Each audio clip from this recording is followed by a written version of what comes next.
সকলোলৈকে নমস্কাৰ জনাইছো দীপিকা কিচেন এণ্ড ব্লগছৰ আন এটি ৰেচিপি ভিডিঅ'লৈ আটাইকে আদৰণি জনাইছো আহক আজি বনাও মূলাৰ পৰঠা যদি ৰেচিপিটো আপোনালোকৰ ভাল লাগে তেতিয়া হলে ভিডিঅ'টোত লাইক কমেন্ট শেয়াৰ আৰু দীপিকা কিচেন চেনেলটো যদি এতিয়ালৈকে সাবস্ক্ৰাইব কৰা নাই সাবস্ক্ৰাইব কৰি কাষত থকা বেল আইকনটো অন কৰি ৰাখিব আহক ৰেচিপিটোৰ মাজলৈ যাও মূলাৰ পৰঠাৰ বাবে মূলা এটা ভালকৈ ধুই তাৰ বাকলিখিনি আঁতৰাই ল'ব আৰু তাৰ পিছত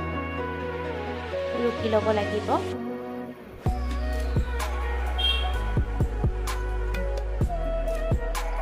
এতিয়া তাত ধনিয়া পাত এমুঠি মিহিকৈ কাটি দি দিব কেঁচা জলকীয়া দুটা মিহিকৈ কাটি দি দিব আপোনালোকে জ্বলা বেছিকৈ খালে বেছিকৈ ব্যৱহাৰ কৰিব পাৰিব আৰু এটুকুৰা পিয়াজ মিহিকৈ কাটি দি দিব লাগিব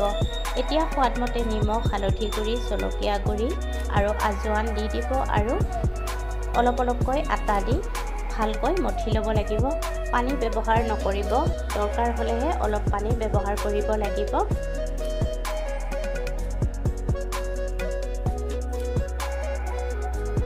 আটাখিনি মঠি লোৱা হৈছে এতিয়া তাত ৰাইচ ব্ৰেন অইল এচামুচ দি পুনৰ ভালকৈ মঠি ল'ব এতিয়া লাৰুবোৰ বনাই ল'ব এতিয়া আটা ছটিয়াই হাতেৰে প্ৰেছ কৰি ল'ব আৰু তাৰ পিছত বেলনা বাৰিৰে ভালকৈ বেলি ল'ব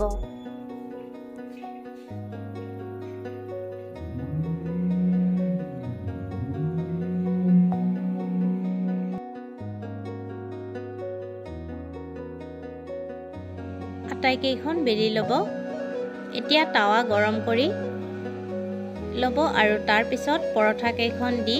ঘিউ লগাই দুইটা পিঠি ইলুটি হিলুটি কৰি ৰঙচুৱা কৰি ভাজি ল'ব লাগিব আটাইকেইখন ভজা হৈ গৈছে এতিয়া গেছৰ জুই নুমুৱাই গৰমে গৰমে পৰিৱেশন কৰিম পুনৰ উপস্থিত হ'ম এটি নতুন ৰেচিপি ভিডিঅ'ৰ সৈতে আজিলৈকে আহিলোঁ ভিডিঅ'টো শেষলৈকে চোৱাৰ বাবে বহুত বহুত ধন্যবাদ